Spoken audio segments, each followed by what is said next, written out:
আসসালামু আলাইকুম, welcome to our academics SHN learning platform.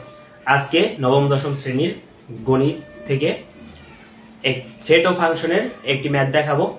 দেখো কিভাবে P difference set of Q নির্ণয় করতে হয়।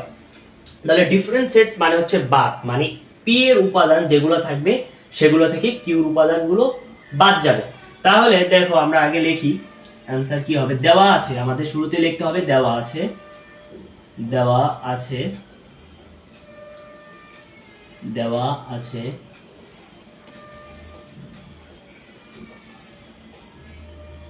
দেওয়া আছে পি ইকুয়াল 10, 12, 15। আর কি দেওয়া আছে কিউ ইকুয়াল 12, 15।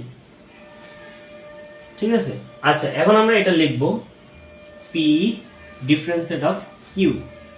তার মানে হচ্ছে এটা এইভাবে লেখা যায় পি বাদ, এটা মানে হচ্ছে বাদ হচ্ছে কিউ, মানে পি এর উপাদান থেকে কিউতে যা উপাদান থাকবে সেগুলা বাদ যাবে।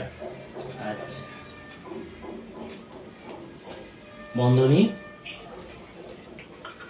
10 বাদ 10, 12, 15 বাদ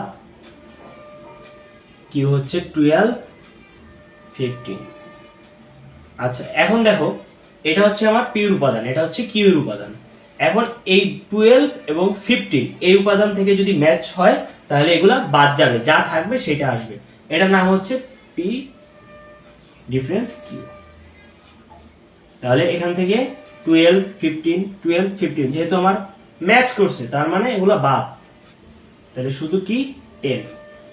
এই হচ্ছে আমাদের পি ডিফারেন্স সেট অফ কিউর অ্যান্সার। আশা করি সবাই বুঝতে পেরেছো।